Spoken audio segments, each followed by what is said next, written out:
ഇസ്ലാമോഫോബിയയുടെ മനഃശാസ്ത്രം. ലവ് ജിഹാദ്, നാർക്കോട്ടിക് ജിഹാദ് തുടങ്ങിയ യാതൊരു യുക്തിയോ വസ്തുതയോ ഇല്ലാത്ത, നട്ടാൽ മുളയ്ക്കാത്ത നുണകൾ കേട്ട് കുലുങ്ങിച്ചിരിക്കുന്നതും അന്ധാളിച്ചു നിൽക്കുന്നതും കേവലം മുസ്ലിങ്ങൾ മാത്രമായിരിക്കും. ഇതിനെയെല്ലാം ഭയത്തോടെയും ഗൗരവത്തോടെയും നോക്കിക്കാണുന്ന ഒരു പൊതുബോധമണ്ഡലം നമുക്ക് ചുറ്റുമുണ്ട്. ഇത്തരം ആരോപണങ്ങളിലെ കളവുകൾക്കും യുക്തിരാഹിത്യങ്ങൾക്കും മറുപടി പറഞ്ഞ് മടുത്തവരായിരിക്കും പലരും. അതൊന്നും അവർക്ക് സ്വീകാര്യമാകാത്തതിന് പിന്നിൽ വ്യക്തമായ ചില കാരണങ്ങളുണ്ട്. മനുഷ്യർ യുക്തിയുടെയും വസ്തുതകളുടെയും അടിസ്ഥാനത്തിലാണ് എല്ലാ നിലപാടുകളും രൂപപ്പെടുത്തുന്നത് എന്നതൊരു തെറ്റിദ്ധാരണയാണ്. പ്രാഥമികമായി ഒരു വികാരജീവിയാണ് മനുഷ്യൻ. ദി റൈറ്റ്യൂസ് മൈൻഡ് എന്ന പുസ്തകത്തിൽ യുക്തിയെ ആനപ്പുറത്തിരിക്കുന്ന പാപ്പാനായിട്ടാണ് ജോനാഥൻ ഹൈറ്റ് ഉപമിക്കുന്നത്. വികാരമാണ് ആന, ആനയെ സേവിക്കലാണ് പാപ്പാന്റെ ജോലി. മുസ്ലിങ്ങൾക്കെതിരെയുള്ള സ്ഥിരം ആരോപണം ഒരു ഉദാഹരണമായി എടുക്കാം. Iraq, Syria, Yemen, Libya, Afghan, ഫലസ്തീൻ തുടങ്ങിയ മുസ്ലിം രാജ്യങ്ങളുടെ അവസ്ഥ നോക്കൂ. മുസ്ലിങ്ങൾ ഭൂരിപക്ഷമായാൽ പിന്നെ ആ നാട് കുട്ടിച്ചോറാകും. എന്നും ബോംബും വെടിയുമായിരിക്കും. ന്യൂനപക്ഷങ്ങളെ അടിച്ചമർത്തും. ഇവിടെ ആദ്യം പറയുന്ന വസ്തുതകളിൽ നിന്ന് സ്വാഭാവികമായി എത്തുന്ന നിഗമനമല്ല രണ്ടാമത്തേത്, നേരെ മറിച്ചാണ്. അല്ലായിരുന്നെങ്കിൽ ആ നിഗമനത്തിൽ എത്തുന്നതിന് മുമ്പ് Turkmenistan, Tajikistan, Azerbaijan, Uzbekistan, Malaysia, Indonesia, UAE, Qatar തുടങ്ങിയ അനേകം മുസ്ലിം രാജ്യങ്ങളെ കൂടി പരിഗണിക്കുമായിരുന്നു. മേൽപ്പറഞ്ഞ സംഘർഷബാധിത പ്രദേശങ്ങളിൽ നൂറ്റാണ്ടുകളായി ഇസ്ലാമും മുസ്ലിങ്ങളും സുന്നികളും ഷിയാക്കളും ഉണ്ടായിരുന്നെന്നും ഇസ്ലാമിൻ്റെ സുവർണ കാലഘട്ടത്തിൽ സാംസ്കാരികമായും സാങ്കേതികമായും സാമ്പത്തികമായും ഉന്നതിയിൽ നിന്നിരുന്ന അതേ പ്രദേശം തന്നെയാണ് ഇതെന്നും പരിഗണിക്കുമായിരുന്നു. 2000 ആണ്ടിനു ശേഷമല്ല ഇറാഖികളും സിറിയക്കാരും ലിബിയക്കാരും ഖുർആൻ കാണുന്നതോ ഇസ്ലാം പഠിക്കുന്നതോ എന്നും അതിൻ്റെയൊക്കെ പിന്നിലെ ജിയോ പൊളിറ്റിക്കൽ കാരണങ്ങളും ചില വ്യക്തികളുടെ സ്വാർത്ഥ താൽപ്പര്യങ്ങളും കാണുമായിരുന്നു.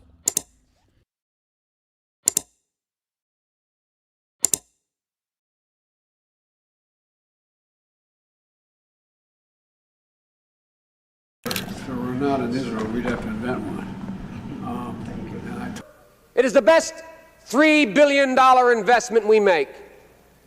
Were there not an Israel, the United States of America would have to invent an Israel to protect her interest in the region. The United States would have to go out and invent an Israel. ഇന്ത്യയിലേക്ക് വന്നാൽ India നേരിടുന്ന എല്ലാ പ്രശ്നങ്ങളുടെയും കാരണം ഇവിടെയുള്ള 14% മാത്രമുള്ള മുസ്ലിങ്ങളാണെന്നും അവർ ഇന്ത്യക്ക് ഭീഷണിയാണ് എന്നൊക്കെയാണ് പൊതുബോധം. ഇന്ത്യയിൽ നൂറ്റാണ്ടുകളായി മുസ്ലിങ്ങളുണ്ട് എന്നതും 600 വർഷത്തോളം മുസ്ലിം ഭരണാധികാരികൾ ഇന്ത്യ ഭരിച്ചിട്ടും ഇപ്പോഴും ഭൂരിപക്ഷം അമുസ്ലിങ്ങളാണ് എന്ന വസ്തുതയൊക്കെ നിലനിൽക്കെയാണിത്. ബ്രിട്ടീഷുകാരുടെ കാലത്താണ് ഇന്ത്യയിൽ കാര്യമായി മതസംഘർഷങ്ങൾ നടന്നത്. പിന്നെ 90കൾക്ക് ശേഷമാണ് രാഷ്ട്രീയ കാലാവസ്ഥ മാറുന്നത്. ഇതിൻ്റെയൊക്കെ പിന്നിൽ ചുരുക്കം ചിലരുടെ അധികാര, രാഷ്ട്രീയ, സാമ്പത്തിക താൽപ്പര്യങ്ങളാണ് എന്നത് പകൽ പോലെ വ്യക്തമാണ്. ഇവിടെയൊക്കെ നടക്കുന്നത് നേരത്തെ രൂപപ്പെട്ട നിഗമനത്തിന് യുക്തി ഉപയോഗിച്ച് ന്യായീകരണം കണ്ടെത്തുക, അതിനാവശ്യമായ ഡാറ്റകൾ മാത്രം രൂപീകരിക്കുക എന്നതാണ്. അതുകൊണ്ടാണ് കൈവെട്ട് കേസിന് ശേഷമാണ് മതധ്രുവീകരണമുണ്ടായത്. ഹലാൽ ഭക്ഷണമാണ് കാരണം, ഇതര മതസ്ഥരോടുള്ള മതപ്രബോധനമാണ് കാരണം, മുസ്ലിങ്ങൾ പൊതു ഇടത്തിൽ ഇൻഷാ അല്ലാ, മാഷാ അല്ലാ പറയുന്നതാണ് തുടങ്ങിയ വസ്തുതാവിരുദ്ധവും യുക്തിരഹിതവുമായ ന്യായീകരണ ശ്രമങ്ങളാണുണ്ടാകുന്നത്.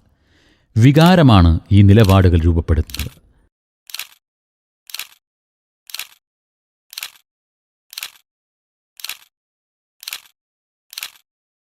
ഏതെങ്കിലും രീതിയിൽ മുസ്ലിമിനെ കുറ്റം പറയുന്നത് ഇപ്പുറത്ത് ഹിന്ദുക്കളെ ഒന്ന് കൺസോൾട്ടേറ്റ് ചെയ്യാൻ വേണ്ടിയാണ്. മറിച്ച് ഹിന്ദു സമൂഹത്തിന് ഇങ്ങനെ പ്രശ്നങ്ങളുണ്ട്. എന്നോടൊരു CPM നേതാവ് ചോദിച്ചു, നിങ്ങളുടെ ആത്മഹത്യ കൂടുതൽ ഉണ്ടാകുന്നത് ISIS കൂടാതെ നടത്തിയിട്ടാണോ? ഞാൻ പറഞ്ഞ അല്ല, ഞങ്ങളുടെ ഇടയിലുള്ള പ്രശ്നമാണ്.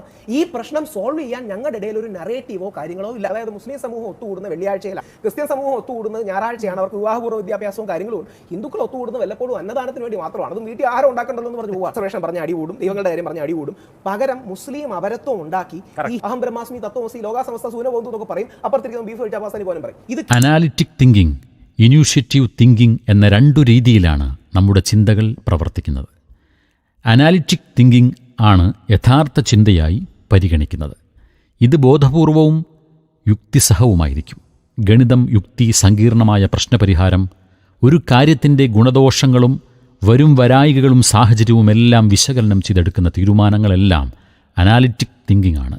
ഇത് തലച്ചോറിന് കൂടുതൽ ഭാരമാണ്, കൂടുതൽ ഊർജം വേണം, കുറച്ചു സമയം ഉപയോഗിച്ചാൽ വിശ്രമം വേണം. ഇൻറ്റ്യൂറ്റീവ് തിങ്കിങ് ആണ് സ്ഥായിയായത്. ഇത് സഹജവും വൈകാരികവും ബോധപൂർവമല്ലാത്തതുമായിരിക്കും. പെട്ടെന്ന് നിഗമനങ്ങളിലെത്തും, പക്ഷേ പലപ്പോഴും മുൻവിധികൾക്ക് കാരണമാകും.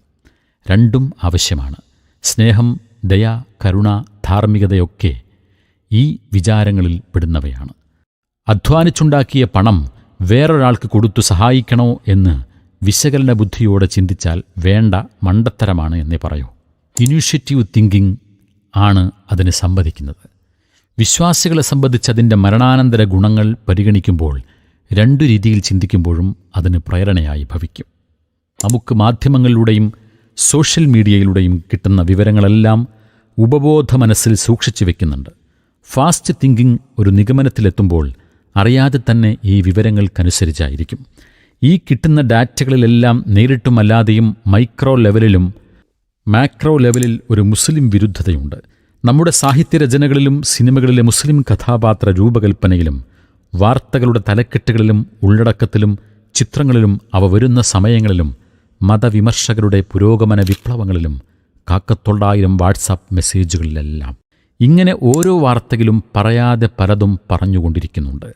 ഇന്നത്തെ വാർത്തകൾ എടുത്തു നോക്കിയാലും ബോധപൂർവമായ നിരന്തരമായൊരു അപരവൽക്കരണം കാണാം. തീവ്രവാദം എന്ന് ചിന്തിച്ചു നോക്കിയേ ഒരു പ്രത്യേക ചിത്രം മനസ്സിലേക്ക് വരുന്നില്ലേ? കള്ളപ്പണം എന്ന് ചിന്തിച്ചു നോക്കൂ, ഒരു പ്രത്യേക വിഭാഗം ആളുകൾ, ഒരു ജില്ല, രാജ്യദ്രോഹം, തീവ്രവാദം, അങ്ങനെ പലതും അതിൻ്റെ കൂടെ വരുന്നില്ലേ? നിങ്ങളൊരു മുസ്ലിമാണെങ്കിൽ പോലും അതങ്ങനെയേ വരൂ. അങ്ങനെയാണ് സോഷ്യൽ എഞ്ചിനീയറിങ്ങും കൺസെൻറ്റ് മാനുഫാക്ചറിങ്ങും പ്രവർത്തിക്കുന്നത്. താലിബാനിലെ സ്കൂളിലെ കർട്ടന് കിട്ടുന്ന വാർത്താ പ്രാധാന്യം ഡൽഹിയിലെ ക്രൂര ബലാത്സംഗത്തിനോ യു.പിയിലെ ആൾക്കൂട്ട കൊലപാതകങ്ങൾക്കോ ലഭിക്കില്ല. നമ്മുടെ ചിന്തകളെയും നിലപാടുകളെയും രൂപപ്പെടുത്താനുള്ള ശക്തമായ സ്വാധീനമുണ്ട് മീഡിയകൾക്ക്. അവർക്ക് ആടിനെ പട്ടിയാക്കാനും പട്ടിയെ ആടാക്കാനും കഴിയും. ഒരു മുസ്ലിം എന്ന് കേൾക്കുമ്പോൾ തെളിഞ്ഞു വരാൻ പാകത്തിൽ ഒരു ചിത്രം ആഗോള പൊതുബോധ മണ്ഡലത്തിൽ കുത്തിവെക്കപ്പെട്ടിട്ടുണ്ട്. അലബാമ യൂണിവേഴ്സിറ്റിയുടെ ഒരു പഠനം പറയുന്നത് മുസ്ലിങ്ങൾ ഉൾപ്പെടുന്ന ഭീകരാക്രമണങ്ങൾ മറ്റു ഭീകരാക്രമണങ്ങളെക്കാൾ 357% കൂടുതൽ വാർത്താ പ്രാധാന്യം കിട്ടുന്നുവെന്നാണ്. അമുസ്ലിങ്ങളെക്കുറിച്ച് ശരാശരി 15 തലക്കെട്ടുകളാണെങ്കിൽ മുസ്ലിങ്ങൾക്ക് 105 ഉണ്ടാകും.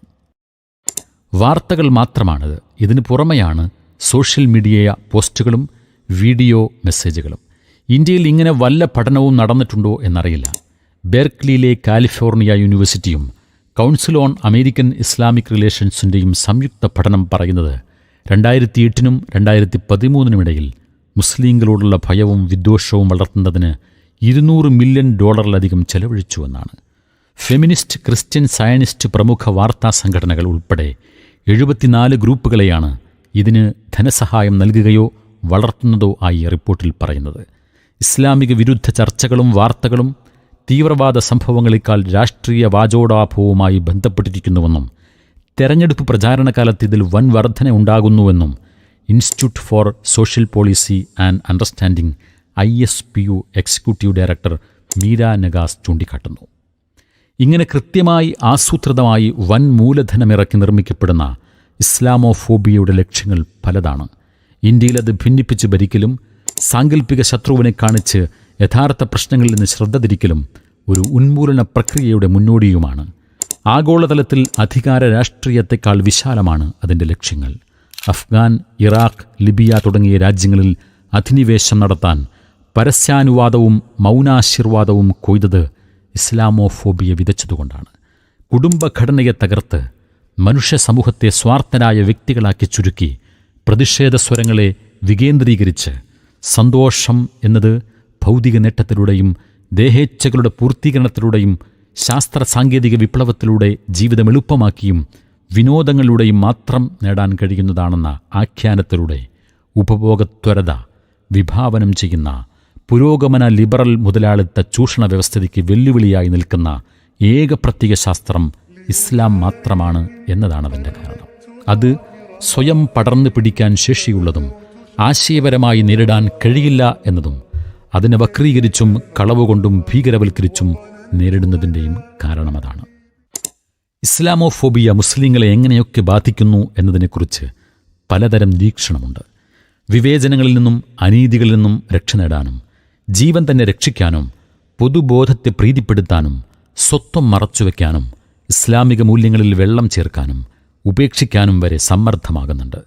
ജീവിതവിശുദ്ധി, ആത്മസംസ്കരണം, കരുണ, വ്യക്തിജീവിതത്തിലെ പെരുമാറ്റം, സാമൂഹ്യ ഇടപെടലുകളിലെ ആകർഷണീയത എന്നിവയിൽ കേന്ദ്രീകരിച്ചിരുന്ന സമുദായം ഇപ്പോൾ എല്ലാറ്റിനും മുകളിൽ നീതി എന്ന ആശയത്തെ പ്രതിഷ്ഠിക്കുകയും സ്വന്തം നീതിക്കുവേണ്ടി മാത്രം മുറവിളി കൂട്ടുന്ന ഒരു വിഭാഗമായി മാറുകയാണ്.